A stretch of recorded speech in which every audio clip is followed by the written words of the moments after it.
Colossenses capítulo 3, o versículo 16 e o 17.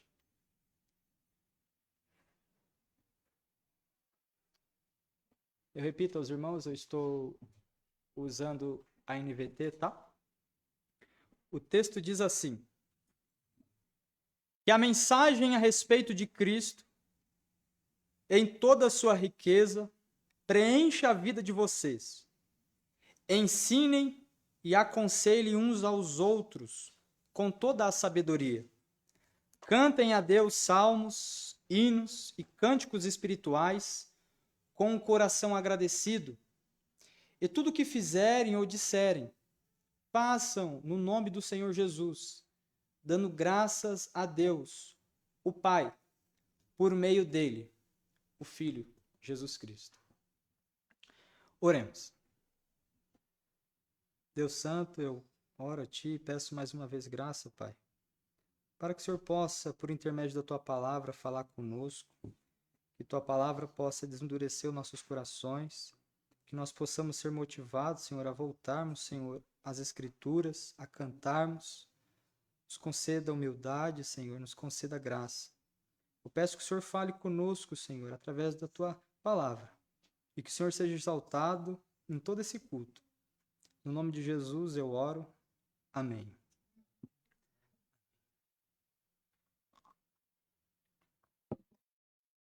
Irmãos, eu quero introduzir, e antes de falar sobre o meu título primeiro, eu escolhi o título Ser Cheio da Palavra. Eu acho que são 2 versos, e de acordo principalmente com o comentarista, são versos que vão falar conosco a respeito da palavra de Deus. Talvez repetindo, mas de forma diferente, aquilo que foi pregado no domingo com o irmão Felipe, exaltando e falando sobre a palavra de Deus.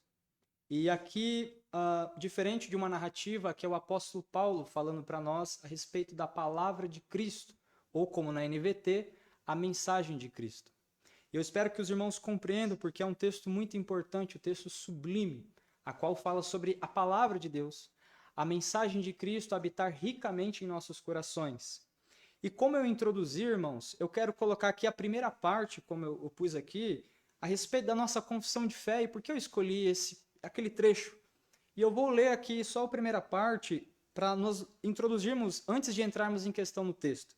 Porque a nossa confissão ela está muito ligada ao que esse texto está dizendo aqui, pelo menos nessa parte. Quando diz assim, no capítulo 1 da nossa confissão, no parágrafo 6, todo o conselho de Deus concernente a todas as coisas necessárias para a sua própria glória e para a salvação, fé e vida do homem, ou é expressamente declarado, ou necessariamente contido na Sagrada Escritura, ao que nada em qualquer tempo deve ser acrescentado, seja por novas revelações do Espírito, ou por tradições do homem, ou de homem.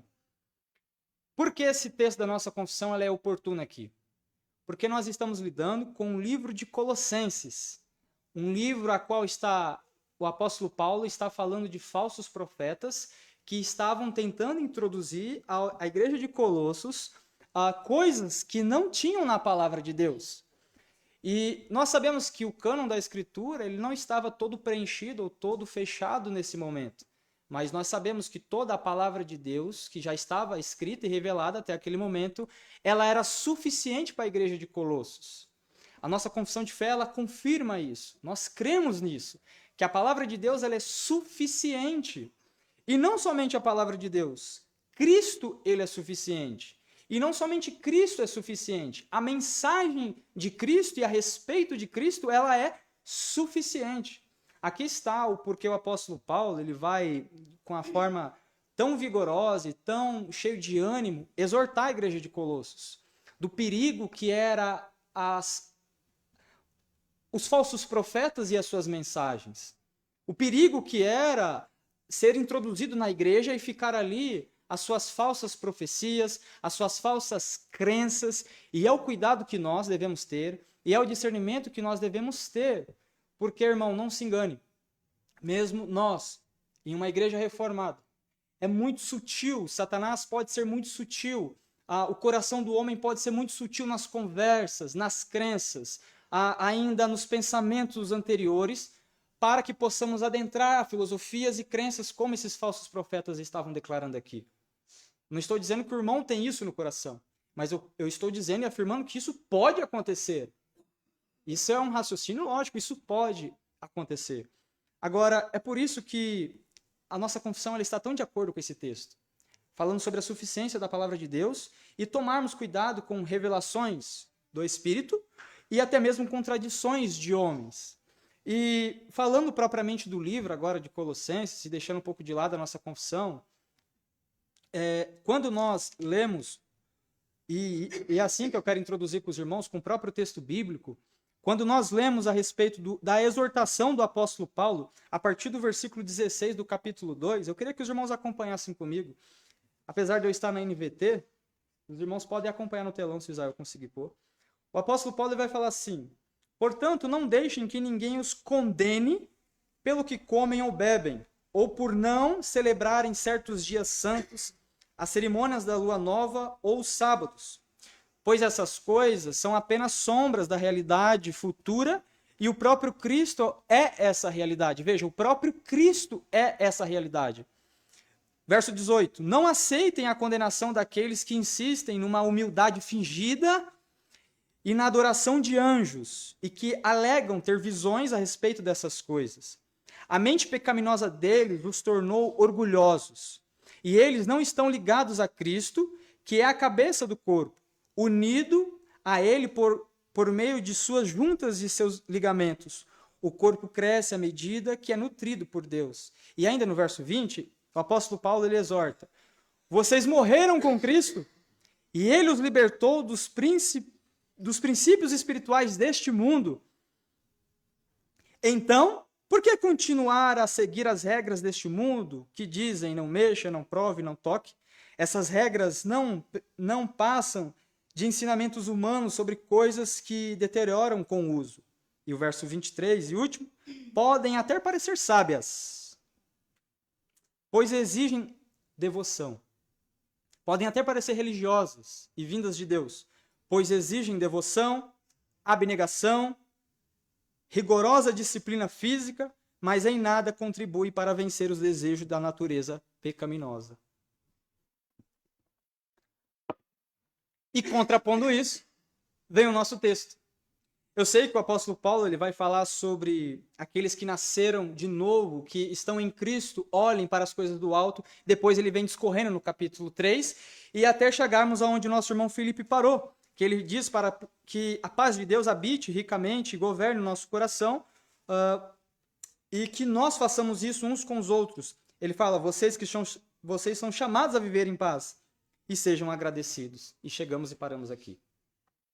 Sabemos e nós ouvimos sobre as exortações do apóstolo Paulo, mas eu quero deixar claro, irmãos, que o versículo 16 e o 17 é um grande contraste, é um grande contraponto do apóstolo Paulo a respeito das falsas doutrinas. De forma positiva ele está falando aqui. Ele vai falar sobre a habitação da palavra de Deus em nossos corações. E quando nós paramos sobre a palavra de Deus habitar ricamente em nossos corações, automaticamente nós estamos falando em expurgar qualquer ideia, qualquer filosofia que não vem de Deus. Qualquer coisa que não venha de Deus.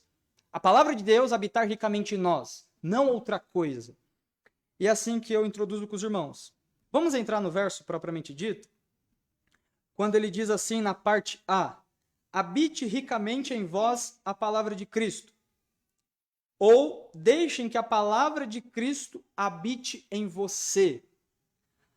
A cópia alexandrina e a versão árabe dizem a palavra de Deus.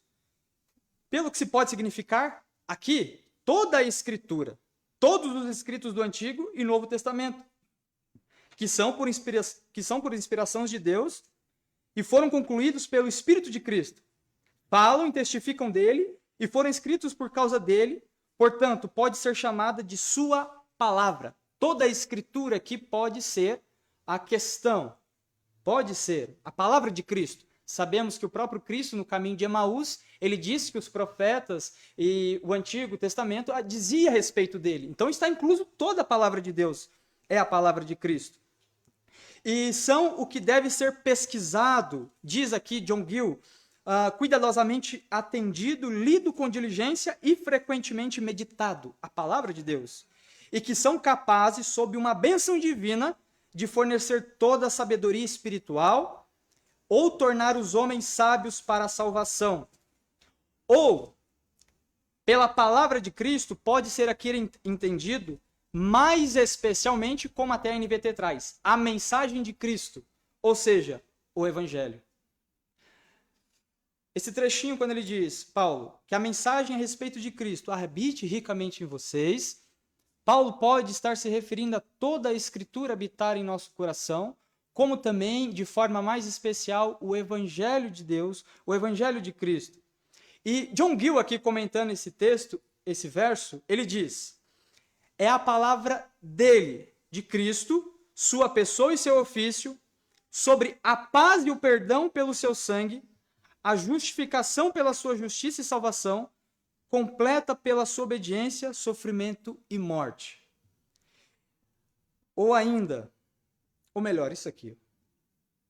A palavra de Cristo, aqui, ou a mensagem de Cristo nesse texto, ela pode significar, como eu já disse aos irmãos, tanto toda a Escritura, como em especial a mensagem a respeito da pessoa de Jesus, ou mesmo a palavra proclamada por Jesus. E é essa palavra que o apóstolo Paulo vai dizer para a igreja batista reformada nessa noite, que habite ricamente em vocês, assim como ele disse aos Colossenses. Esta palavra deve habitar, principalmente qual palavra? Sabemos que toda a Escritura ela diz respeito a Jesus Cristo. E se toda a Escritura diz respeito a Jesus Cristo, nós poderíamos perguntar, qual é a principal mensagem da Escritura? De qual mensagem ele está falando para rebater os falsos mestres e encorajar a igreja de Colossos? E qual será a mensagem a qual o próprio Deus está nos revelando aqui? Qual palavra de Cristo? Senão a proclamação do reino de Deus, a vinda, a chegada do reino de Deus, o arrependei-vos, pois é chegado do reino de Deus, ou, de forma mais especial, quando o cânon foi fechado, e nós temos aqui o cânon fechado, o Evangelho de Jesus Cristo. Então se pergunte a si mesmo, qual a palavra que deve habitar ricamente em meu coração? John Piper? John MacArthur? Claro que não. O Evangelho de Jesus Cristo. É isso aqui que Paulo está falando. Não as frases de fulano A, ou B, ou C, ou D, mas a mensagem de Cristo. Por quê? É essa mensagem que vai fazer a igreja de Colossos firme, forte, para rebater qualquer mal. Lembrando que Daniel disse no capítulo 12 de Daniel, ele diz, o povo que conhece o seu Deus se tornará forte. E eu posso parafrasear aqui, o povo de Deus, os eleitos de Deus, da nova aliança, que conhece o Evangelho, se tornarão fortes. Então, qual a palavra que deve habitar ricamente no coração de cada um de nós? Senão a mensagem do Evangelho. E a mensagem do Evangelho, como John Gill aqui disse, nós podemos falar sobre o nascimento de Cristo, o andar de Cristo, o anunciar do reino de Cristo, a perseguição a respeito de Cristo, a sua ida, o seu sofrimento, ao ser colocado na cruz, a sua morte, o seu sepultamento, a sua ressurreição, a estar à destra de Deus, e a promessa de que ele voltará para buscar a sua igreja. Veja quantas coisas a respeito de Cristo nós podemos falar e ser ricos. A mensagem de Cristo.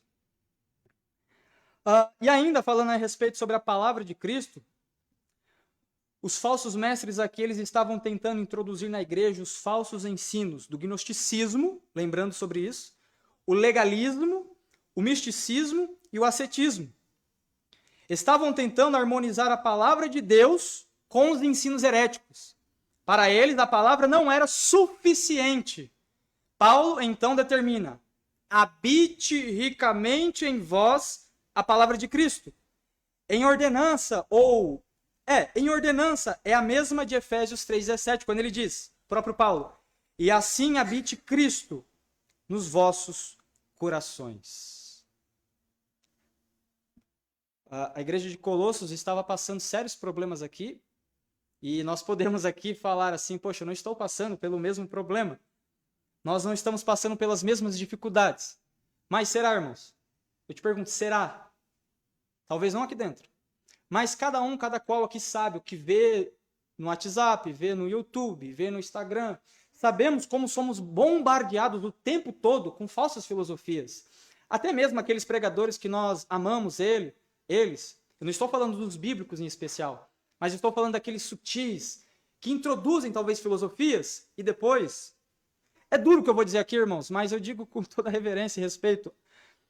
Mas depois vem e dá muito trabalho ao próprio pastorado de nosso pastor. Por que eu digo isso? Porque, às vezes, irmãos,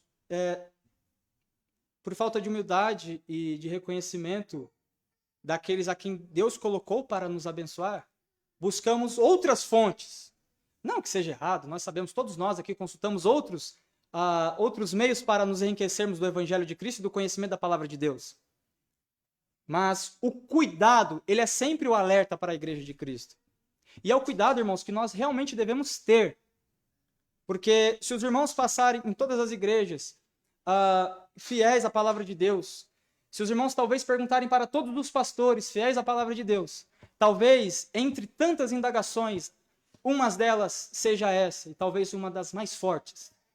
Hoje em dia, eu escuto pelo menos especial um pastor muito maduro na fé, quando ele diz a tristeza que ele sente quando os seus membros chegam dizendo para ele, eu vi tal fulano, John Piper, Beltrano, e desprezam totalmente a pessoa daquele pastor. E por que eu estou dando destaque nisso? Você pode dizer, mas a palavra não está falando sobre o pastor. Mas é o nosso contexto como igreja. É a forma como nós vivemos. Uma igreja congregacional tem, óbvio, um pastor, como as outras igrejas também têm, episcopal, enfim. Mas temos um pastor e somos um corpo que devemos sujeição uns aos outros. E, irmãos, não é diferente com a teologia e com a mensagem a qual cremos. Devemos sujeição, devemos humildade, buscar principalmente nas fontes a qual Deus tem colocado ao nosso lado. E talvez seja uma das preocupações do apóstolo Paulo aqui. O apóstolo Paulo, ele está agindo como um pastor preocupado com a igreja de Colossos, que está sendo atacada por falsos mestres. Então o perigo, ele é semelhante e não foge de nós. Mas eu quero destacar algumas coisas falando sobre sermos cheios da palavra de Deus. Ainda nesse versículo, ser cheio da palavra de Deus é um mandamento absoluto para todo o povo de Deus. Repito, ser cheio da palavra de Deus, ser cheio é um mandamento absoluto para todo o povo de Deus. Por exemplo, a palavra grega aqui, enoiketo, habite, está no imperativo. Habite está numa forma de ordenança, habitar. Trata-se de uma ordem. Não ser um cristão cheio da palavra de Deus, então, irmãos, equivale a desobedecer ao mandamento apostólico. A palavra deve habitar ricamente e não pobremente em nossos corações. A palavra de Deus, enfatizo, ela deve habitar ricamente em nossos corações. Irmãos, e ainda continuando na forma como eu apliquei, quando nós estamos realmente com os olhos fitos no Evangelho, na pessoa de Jesus Cristo, então somos humildes. Então nós nos sujeitamos. Pode perceber, você pode pensar assim, você é um hipócrita, porque você também acompanha outros pregadores. Mas eu estou falando sobre sujeição. Eu estou falando sobre... Se a palavra de Deus habitar ricamente em nós, essa é a preocupação do apóstolo Paulo, não apenas refutaremos vãs filosofias, mas também seremos humildes. Realmente a paz, a qual o Felipe pregou, habitará em nosso meio, quando o evangelho está posto em nossa mente. E ainda, falando sobre a palavra de Deus, não esqueça, irmãos, a palavra de Deus, ela é um mandamento. Habitar está no imperativo. E ser cheio da palavra de Deus significa também ser governado por ela. A palavra habitar, ela traz a ideia também de habitar como dono da casa e não como um inquilino. Significa sentir-se à vontade em casa. Isso que a palavra habitar significa. Alguém que se sente à vontade em casa. Cristo se sentindo à vontade, entre aspas, óbvio, em nossos corações.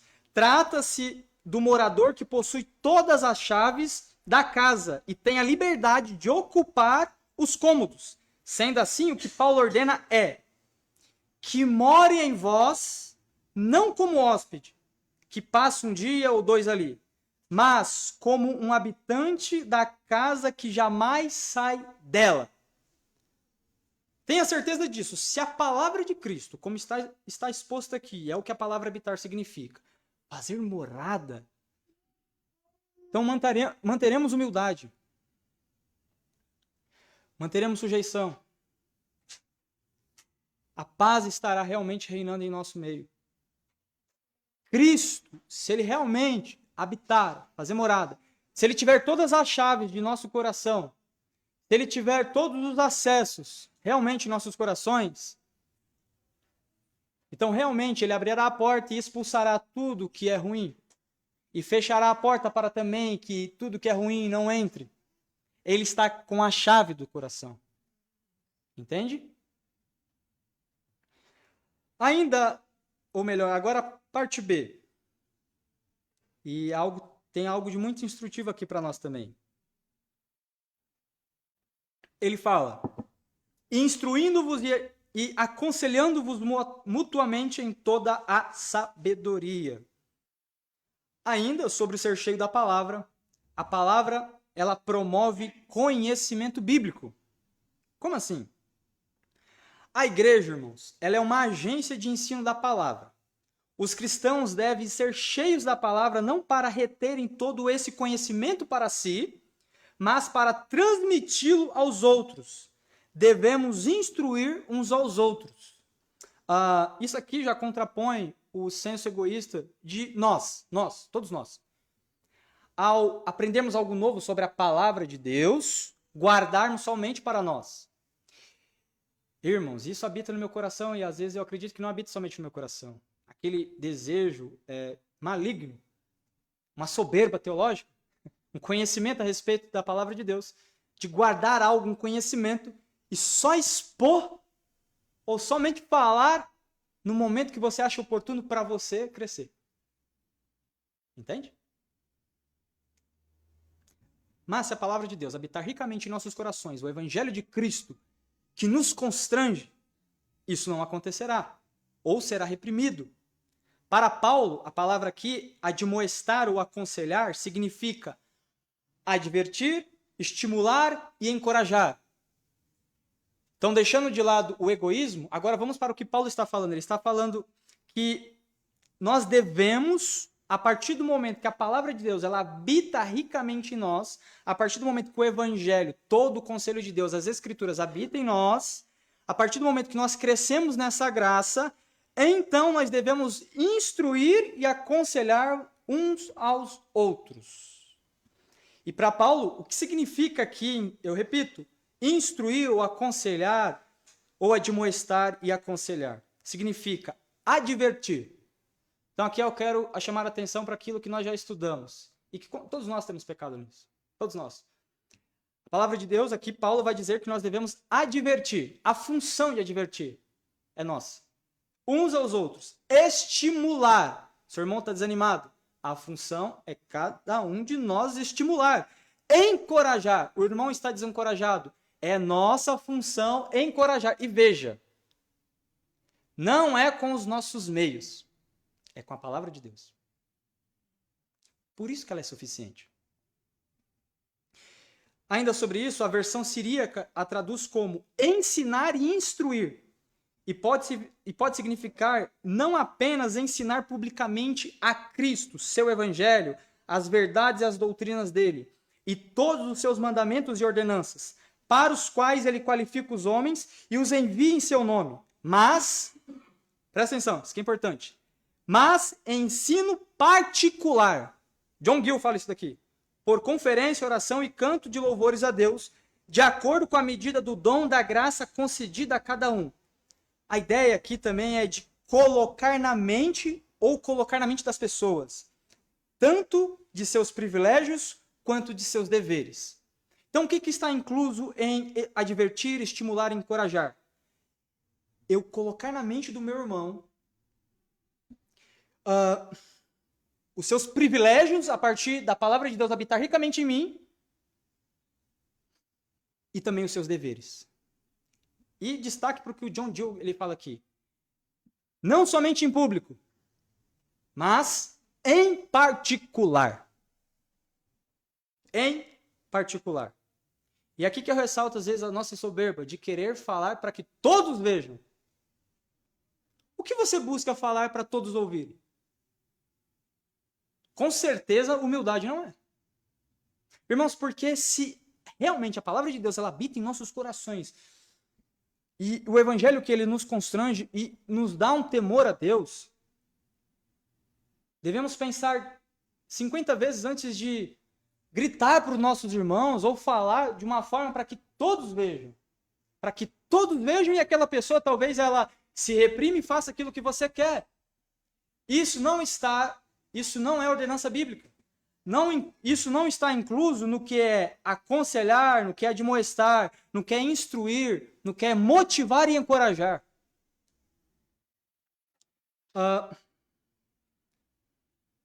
E a função de ensinar, instruir, admoestar, aconselhar, colocar na mente com sabedoria, veja, o destaque para com sabedoria, é sua e é minha.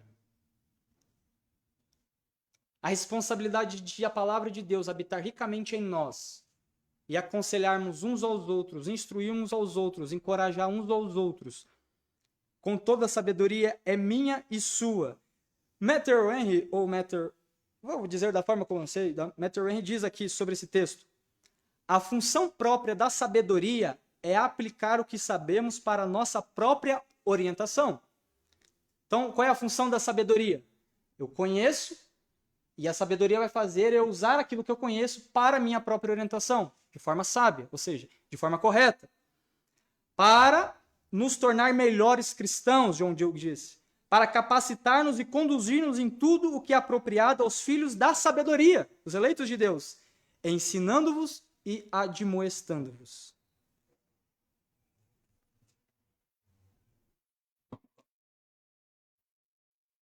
Com toda a sabedoria. E ainda, irmãos, ser cheio da palavra, ela vai desembocar em aconselhamento. A igreja deve ser uma comunidade terapêutica, né, no sentido, entre aspas, óbvio, mas no sentido de um curar, tratar o outro, cuidar. Os cristãos devem aconselhar uns aos outros em toda a sabedoria. Devem estar capacitados para esse trabalho do aconselhamento bíblico. Nós vemos isso em Paulo falando sobre isso. Pode pôr, por favor? Romanos 15, 14. Olha só o que o apóstolo Paulo fala sobre nós sermos capacitados para o trabalho de aconselharmos biblicamente. Ele diz: meus irmãos, estou plenamente convencido de que vocês estão cheios de bondade, conhecem essas coisas tão bem que podem ensiná-las uns aos outros. Conhecem tão bem essas coisas que podem ensinar uns aos outros. O abandono desse princípio bíblico tem levado muitas igrejas a desviar-se para o engano que o aconselhamento bíblico é insuficiente e ineficaz. E por causa desse fracasso da igreja moderna, que vemos tantos cristãos doentes emocionalmente e tantos outros buscando ajuda nas cisternas rotas, por exemplo, da psicologia humanista e entre outros. E claro que eu tomarei bastante cuidado ao citar isso daqui, mas eu quero citar John MacArthur falando sobre o trocar, por exemplo. Eu vou falar que tem o seu lugar, mas, por exemplo, falar sobre a psicologia, o John MacArthur ele fala assim: a igreja está, por assim dizer, ingerindo doses maciças do dogma da psicologia, adotando a sabedoria, secular e tentando santificá-la, chamando-a de cristã. Os valores mais fundamentais do evangelicalismo, portanto, estão sendo redefinidos. Por que isso aqui é importante? Eu vou continuar a citação dele. Não estou dizendo que isso habita em nós, mas pode acontecer, é um alerta. Mas em muitos lugares, a psicologia, ela tem preeminência do que o evangelho de Cristo. E hoje, talvez, nós não temos o perigo de alguém chegar e gritando, eu vi um anjo. Você é reformado, você vai falar, meu filho, né? Não faz isso aqui. Mas temos a psicologia, irmãos, que eu estou falando aqui do aspecto ruim. Eu nem tenho aqui gabarito para falar de psicologia. Eu estou falando no sentido de ela não tomar lugar da palavra de Deus. Somente nesse sentido. E o que o John MacArthur ele fala aqui é muito importante, que ele fala, os valores mais fundamentais do evangelicalismo, portanto, estão sendo redefinidos. Por exemplo, saúde mental e emocional. É a nova moda. Não se trata de um conceito bíblico, embora muitos pareçam equalizá-lo com a integridade espiritual.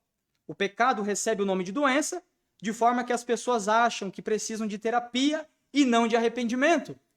O pecado habitual recebe o nome de vício ou de comportamento compulsivo, e muitos presumem que a solução está no cuidado médico e não na correção moral. Esse é o cuidado que nós devemos ter. Não somente a psicologia. A psicologia é só para me dar exemplo, mas entre outras coisas que pode habitar em nosso meio. Não quero dizer com isso que a psicologia não tem o seu lugar, mas no que diz respeito à vida espiritual, ensino, instrução, aconselhamento, a palavra de Deus é suficiente para nós. É a palavra que deve habitar ricamente em nós. Irmãos, por favor, não distorça o que eu estou dizendo. Eu estou dizendo que a palavra de Deus ela é suficiente no sentido de ensino, instrução e aconselhamento no lugar de qualquer outra coisa. De qualquer outra coisa. Qualquer outra coisa poderia adentrar em nosso meio e tentar tomar o lugar da palavra de Deus. Nós poderíamos nos engrandecer com tantas outras coisas. Isso aqui é somente a nível de exemplo. Ainda no verso 16, na parte C, entraremos agora numa área muito importante também para nós cristãos. Quando o apóstolo Paulo diz, louvando a Deus com salmos e hinos e cânticos espirituais. Ser cheio da palavra deságua agora em música de adoração a Deus. Ser cheio da palavra, habitar ricamente em nós, ela vai desaguar agora em cantarmos salmos, hinos e cânticos espirituais. A vida transformada por Cristo e orientada por sua palavra expressa sua felicidade e gratidão através dos salmos, hinos e cânticos espirituais. O cristão deve cantar porque o cântico é o transbordante da felicidade da alma remida. O evangelho produz alegria de viver. O cristão espiritual canta porque tem alegria de sua salvação. Imagine quantas vezes os irmãos já se pegaram louvando, talvez dirigindo, talvez limpando a casa, talvez no trabalho, talvez fazendo qualquer outra coisa, louvando a Deus, lembrando de um cântico espiritual, lembrando de um saltério, lembrando talvez de um hino do inário, lembrando a alegria da redenção, lembrando talvez do dia a qual Cristo te salvou, hinos a quais nós rememoramos quando nós somos salvos, hinos a quais nos faz lembrar das doutrinas essenciais do Evangelho. E William Hendricks, ele diz que uma breve investigação mostra rapidamente que não é fácil fazer uma distinção clara entre salmos, hinos e cânticos espirituais nesse texto. Não entrarei na polêmica, tá? Que existem entre alguns reformados se só salmos deve ser cantado e não os hinos e cânticos espirituais interpretando como sendo um todo. Nós não cremos assim. E tudo e por tudo parece que o apóstolo emprega esses três termos aqui em Colossenses, aparentemente distinguindo-os até certo ponto. Por exemplo, o termo salmos aqui, ele se refere pelo menos, segundo William Hendricks, pelo menos em primeira mão ao saltério do Antigo Testamento. Hinos, principalmente aos cânticos neotestamentários de louvor a Deus ou a Cristo. Lembramos de Apocalipse, do louvor ao Cordeiro de Deus? e cânticos espirituais a quaisquer outra canção sacra que versem sobre temas que sejam de louvor direto a Deus ou a Cristo. E uma aplicação aqui, há uma inter-relação entre Bíblia e música na igreja.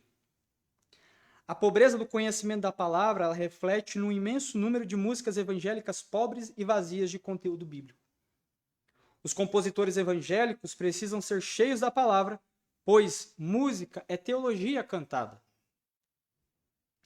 A passagem agora de Salmos 40, versículo 3, ela pode nos ajudar na interpretação aqui e talvez também na aplicação e na reflexão desse texto. Olha o que Salmos 43, verso 3 diz. E pôs nos lábios um novo cântico, um hino de louvor ao nosso Deus. Muitos verão essas coisas, temerão e confiarão no Senhor. E me pôs nos lábios um novo cântico, um hino de louvor ao nosso Deus. Muitos verão essas coisas e temerão e confiarão no Senhor. Esse texto mostra-nos que a música tem uma origem. É o Senhor quem nos coloca nos lábios um novo cântico. Essa música vem de Deus, ela procede do céu. Também a música cantada na igreja tem uma natureza distinta. Ela é um novo cântico. Não é novo apenas de edição, mas novo em natureza. A música tem um propósito. Isso aqui é importante. Porque Paulo, ele diz para nós cantarmos após a palavra habitar ricamente em nós, salmos, hinos e cânticos espirituais. Ela deve ser um hino de louvor a Deus. Essa música vem de Deus e volta para Deus.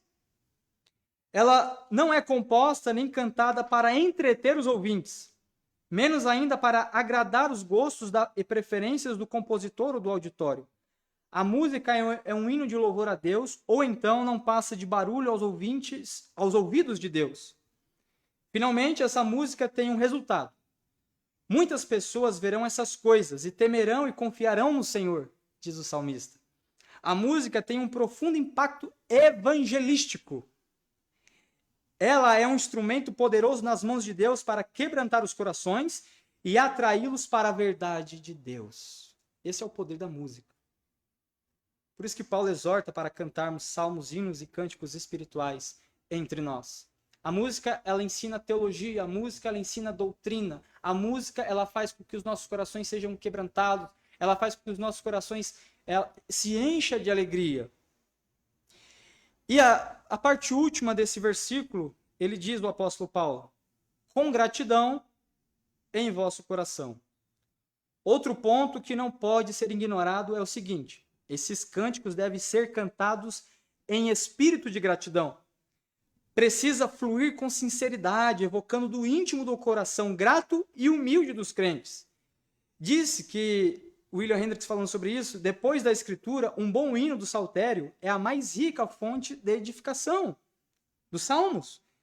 Seus hinos não somente são uma fonte de nutrição diária para a igreja, mas servem também como meio eficaz para o derramamento da confissão de pecados, gratidão e alegria espiritual.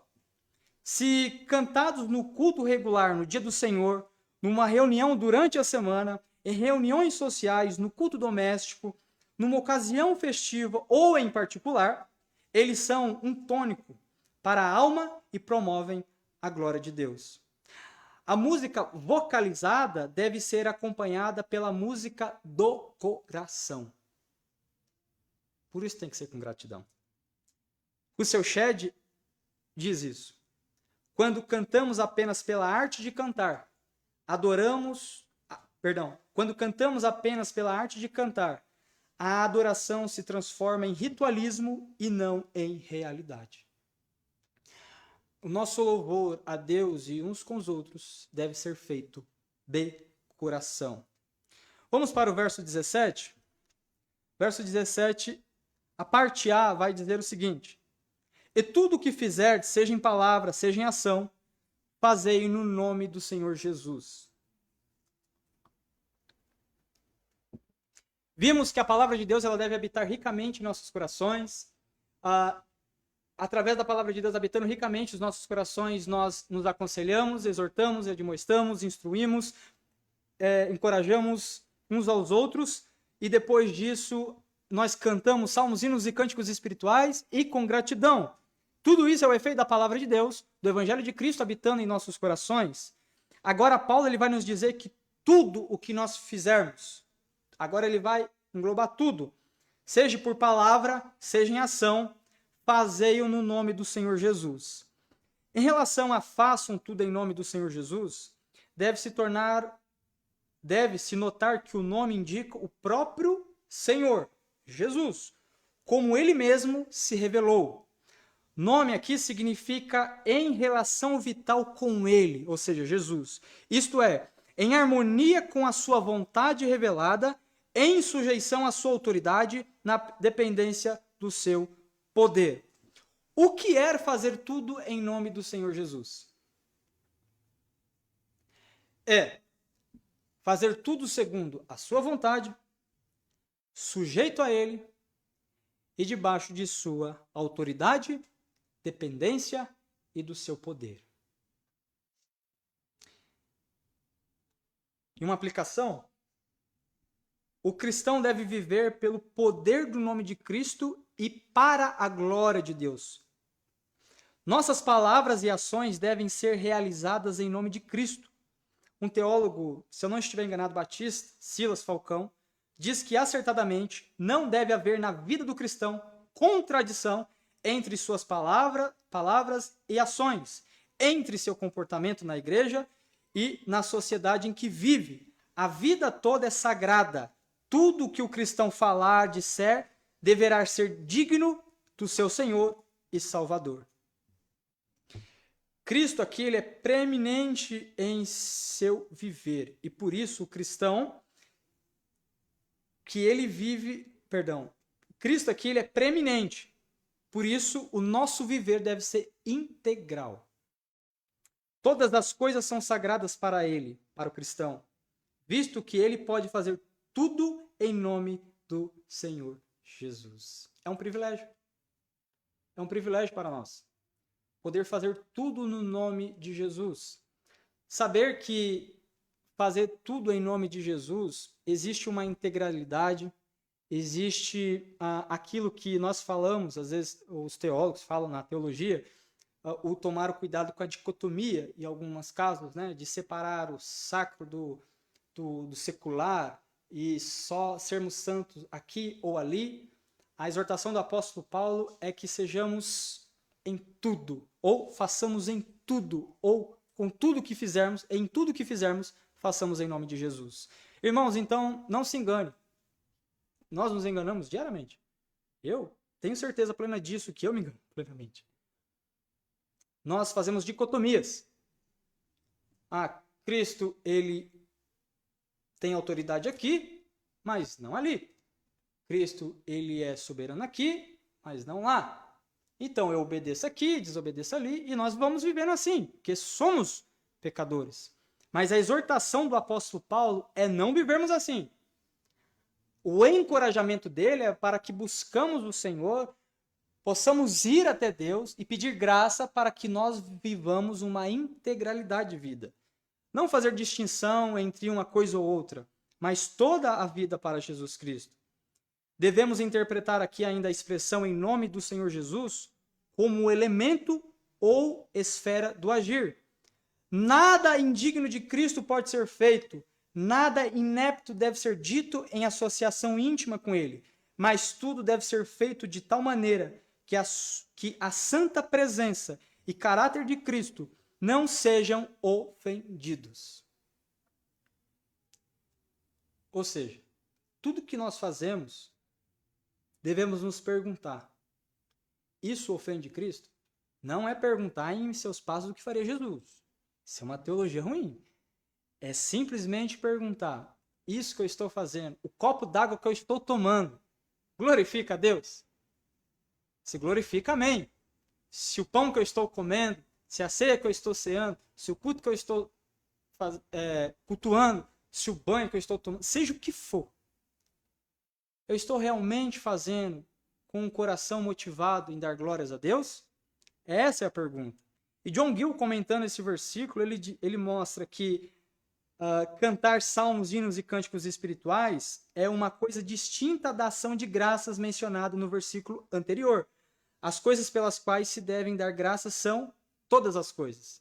Em outras palavras, o que o John Joe está dizendo é que o apóstolo Paulo é como se estivesse completando. Não somente dê graças a Deus, cantando salmos, hinos e cânticos espirituais, mas agora ele vai dizer, façam isso em todas as coisas.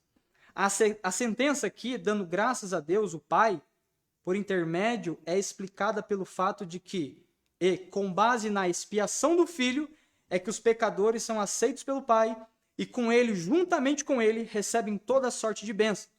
Logo, é completamente justo e direito que a ação de graças seja dada ao Pai por intermédio do Filho. E duas lições que nós podemos aprender aqui ainda. Primeiro, tudo que fizerdes aqui, o apóstolo Paulo ele está sendo muito geral. Isso é bom. Por quê?